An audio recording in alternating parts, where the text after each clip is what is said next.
Making sense of the weird and the eerie. Mark Fisher's The Weird and the Eerie is a fitting tribute to an author who had the rare capacity to write lucidly about dark and difficult things.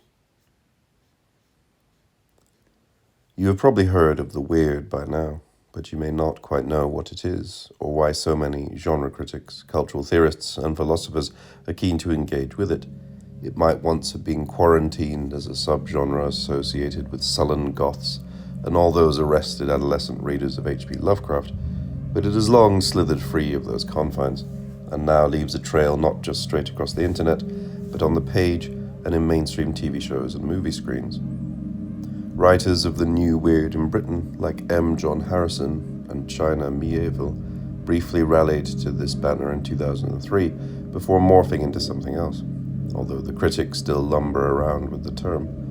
Philosophers such as Graham, Harman, and Eugene Thacker have proposed a weird realism, a rival term to object-oriented ontology that replaces Husserl or Heidegger with horror.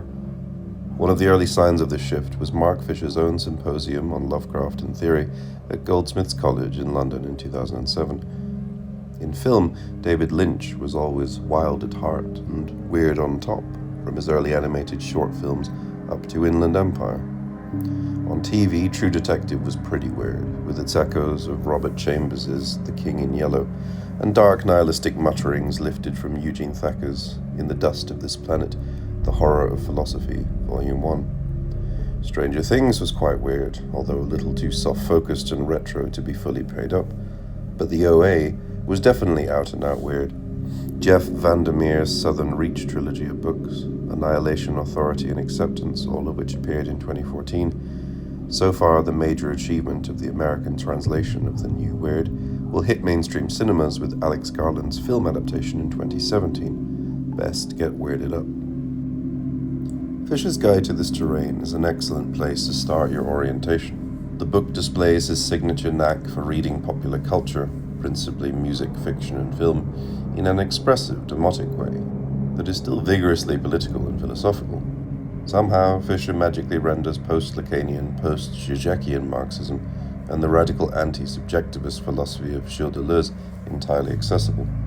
Only Fisher can enthuse about old Quatermass TV shows in terms of their cosmic Spinozism, and still, mostly, make sense. With typical disdain for cultural boundaries, Fisher moves crabwise from Lovecraft and H.G. Wells to the impenetrable mumblings of punk band The Fall, obscure reign of Werner Fassbinder TV shows from Germany, Lynch, Stanley Kubrick, and Andrei Tarkovsky films, Nigel Kneale TV series from the 1970s, the music of Joy Division, The Shining, the unclassifiable fiction of Alan Garner and Christopher Priest, Jonathan Glazer's extraordinary avant-garde SF film Under the Skin, and surprising appearances of Margaret Atwood's early fiction Surfacing, and Christopher Nolan's portentous quantum SF blockbuster Interstellar, which receives a great defense. This book is more than just a roadmap to this kind of material, however. It is an important critical intervention because it intends to carefully delineate a spectrum of sensibilities, the nuances of feeling that span the uneasy or unnerving, that feeling of being off-kilter, of wrongness or free-floating angst. The weird and the eerie are, for Fisher, key points on this spectrum. In this sense, the book continues Fisher's investigations in his previous book, Ghosts of My Life, 2014, where he built on Jacques Derrida's punning idea of ontology in his lectures called Spectres of Marx, 1993, in which the French philosopher argued that to be is precisely to be haunted, doubled, shadowed, monstered, othered, the subject coming into being as such from the very beginning. Gothic criticism, of which there is a vast boiling vat these days, has been rendering down the ectoplasmic energy of spectrality into sound bites for 25 years, while critics seem to arrive preloaded with cookie-cutter cribs from Freud's The Uncanny, in which they laboriously explain yet again that the term unheimlich means rather more literally the unhomely in German, but that the homely is housed inside the unhomely, the outside and the inside, the strange and the familiar. Right at the start of his book, Fisher acknowledges that Freud's unusually chaotic essay is full of brilliant possibilities, but ends with an interpretation as disappointing as any mediocre genre detective's rote solution to a mystery.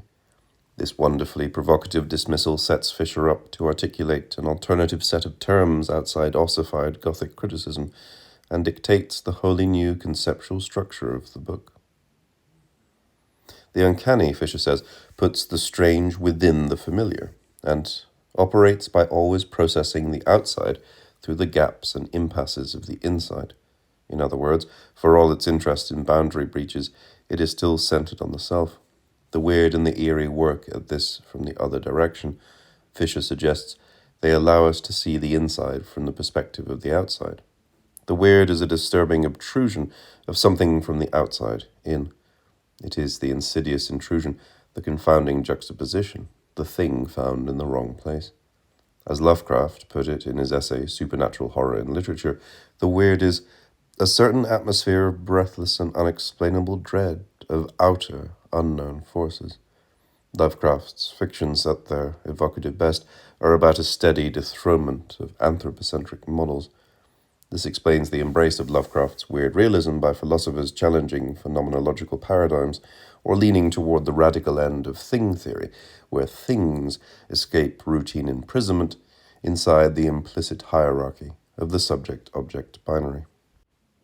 The eerie, however, is Fisher's original extension of this idea. He takes the eerie from lazy everyday usage and gives it a conceptual rigor. Places are eerie. Empty landscapes are eerie. Abandoned structures and ruins are eerie.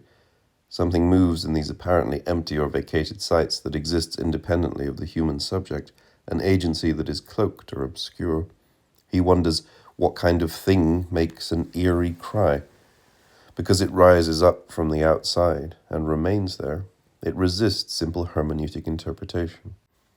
In many ways, this echoes works by the nature writer Robert MacFarlane, who wrote an evocative essay in The Guardian called The Eeriness of the English Countryside, which explored M.R. James's obliquely menacing rural hauntings and the contemporary revival of folk horror in British fiction and film, such as Ben Wheatley's film A Field in England, 2013, the music of P.J. Harvey on Let England Shake, or Andrew Michael Hurley's novel The Loney, 2014. MacFarlane has been led here in part by Fisher's writings on hauntology, and by the soundscape on the crumbling East Anglian coastline that Fisher created with Justin Barton called On Vanishing Land. Typically, though, Fisher extends these readings one stage further, giving them another turn of the screw, and avoiding that retreat into twee austerity nostalgia that Fisher's friend and contemporary Owen Hatherley has called out in The Ministry of Nostalgia. This account of the Eerie is not just an evocation of post-imperial melancholia, a haunted aftermath, but something with political energy and bite. Marx, after all, reached for the language of the supernatural to grasp at the spectral substance of surplus value or commodity fetishism. The 50 pages on the weird leads out from Lovecraft to David Lynch. Along the way, the prose stays light and deft, throwing out insights on the unease of time-slip fictions, or the dread when Philip K. Dick's cardboard pulp worlds glitch and judder, revealing to their terrified narrators the ramshackle structure of reality. This is just what Lynch does in his late films, when the celluloid itself seems to almost judder out of the gate, and the immersive illusion of cinema is continually challenged by gaps and holes, the jarring discords of unsynced sound and image. For these moments, I note a Lacanian language of the collapse of the symbolic order, and a glimpse of the psychotic real behind it creeps back in, not entirely consistently. Fisher retains a soft spot for the Žižekian mode of cultural criticism that links Marx to the medium of Lacan's weird psychoanalysis. The real originality lies in the last 100 pages on the Eerie. The core insight reveals the Eerie as the trace of an impenetrable agency, without, or some unnerving non-subjective drive that compels our behaviors incomprehensibly from within.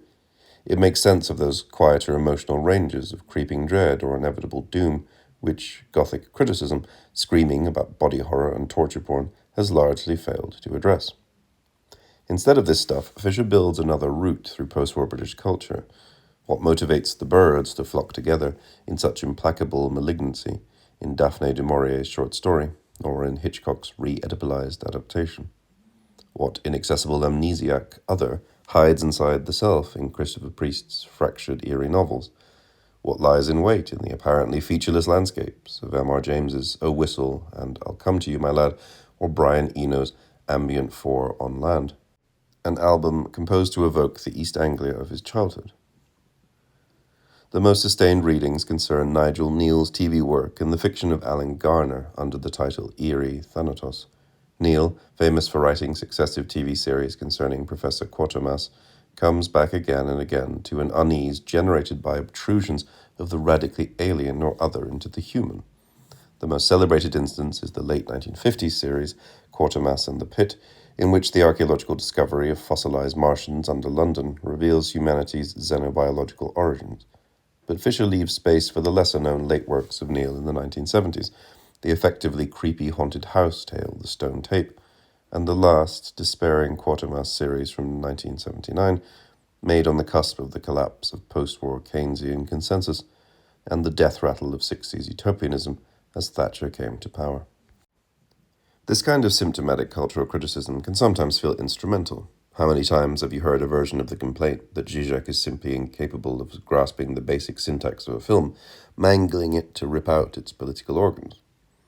Fisher's sensitive, sustained reading of Alan Garner's opaque and mysterious novel Redshift, 1973, shows that he can practice literary criticism too.